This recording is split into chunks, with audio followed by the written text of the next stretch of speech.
Most elderly people want to live independently in their own home for as long as they can. Well, from today, those who need help to do just that will have greater choice about the subsidised care they receive. It's known as consumer-directed care. And to tell us more about it, aged care expert Tracey Silvester joins me now from Brisbane. Tracey, thanks very much for being with us. Now, just break this down for us. What do these changes actually mean for those in need of home care?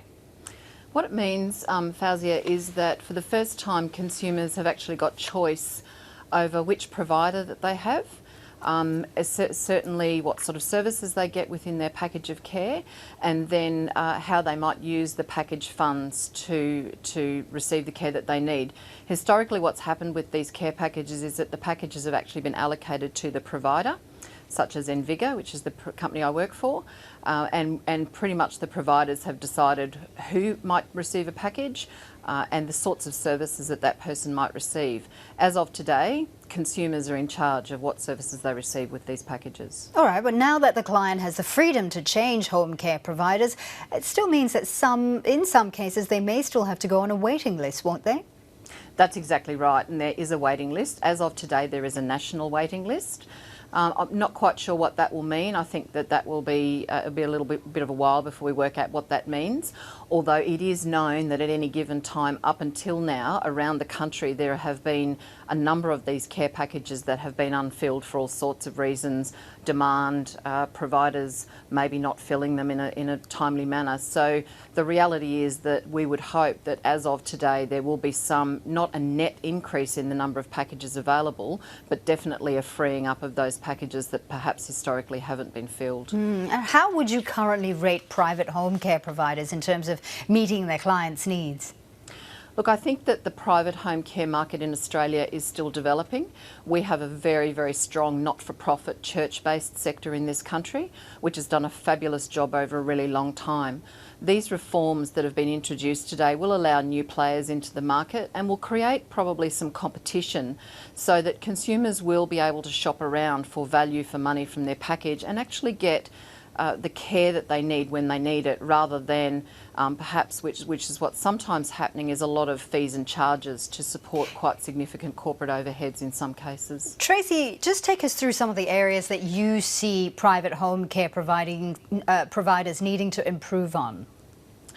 I think just more visibility in the market. I think the private sector does a great job of being responsive to consumer needs.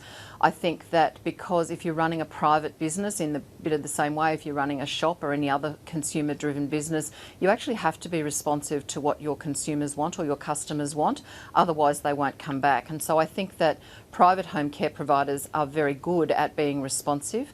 I think it's more now just being visible in the market and I suppose dispelling some of those myths and perhaps some of the rumours around that private care is actually expensive, because the reality is for these government subsidised packages, the government still subsidise private providers, provided they are approved providers with the government, the same way that they subsidise the church-based or the not-for-profit sector.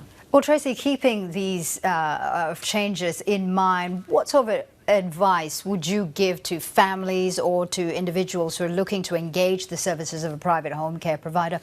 What should they be looking out for?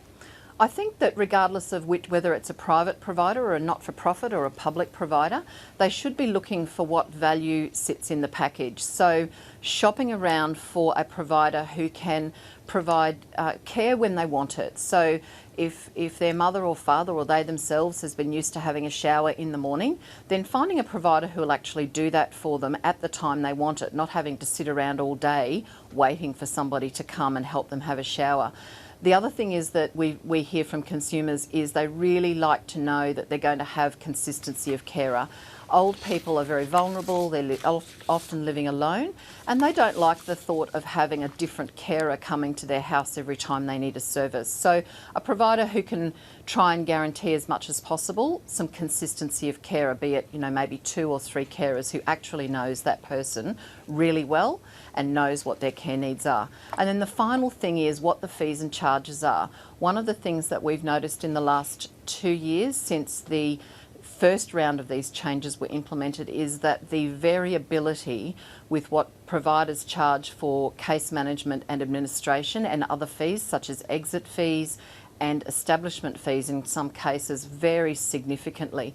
We know of examples of where consumers are being charged up to 45% the value of their package in what's essentially overhead fees. So for the provider to administer and case manage their care.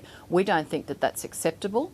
At Envigor, we've pegged our case management and admin fees at 10% flat rate, regardless of the needs of the person, and we think that that's fair. We think that that will give people the care that they need. Tracey Silvester, thank you very much. My pleasure. Thanks for having me.